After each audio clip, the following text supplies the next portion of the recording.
Mithila music present मालिन।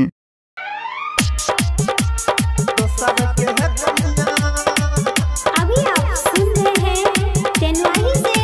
माँ Durga music की प्रस्तुति। सुमित सतीश रनिया गे रनिया बनबे तुझे दोसर के है कनिया गे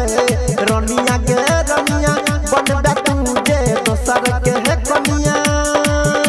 दीवाना के छोड़ के दीवाना के छोड़ के दीवाना के छोड़ के है दीवाना के छोड़ के ते ससुरा जे जइबे तो डीजे बजा के बड़िए बोगे सुन न रनिया गे रनिया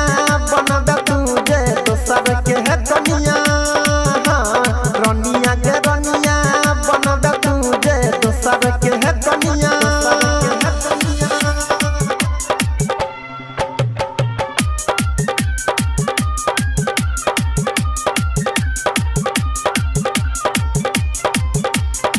डीजे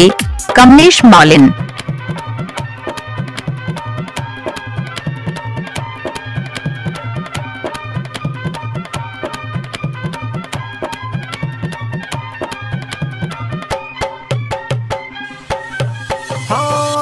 चक्कर में छोड़ लियो पढ़ाई गे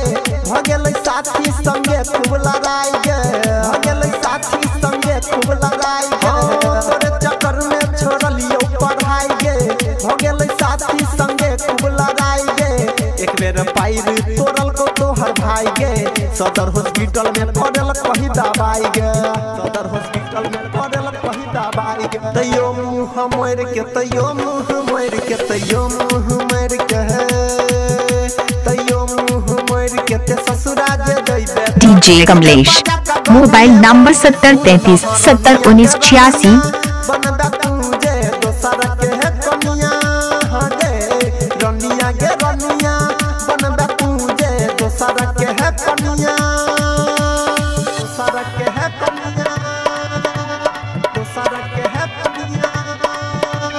डीजे सुमित सतीश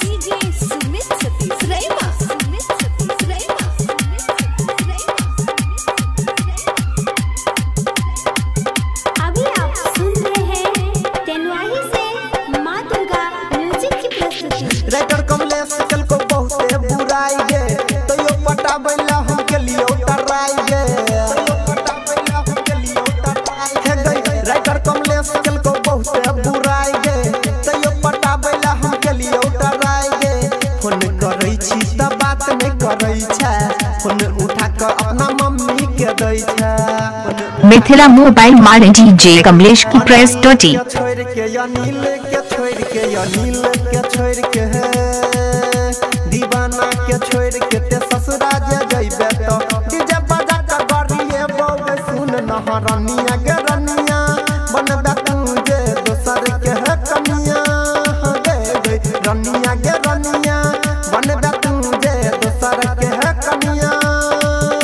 दीवाना के छोड़ के दीवाना के छोड़ के दीवाना के छोड़ के दीवाना के छोड़ के ते ससुरा जे जइबे तो डीजे बजा के बड़िए बोगे सुन न रनिया गे रनिया बनबे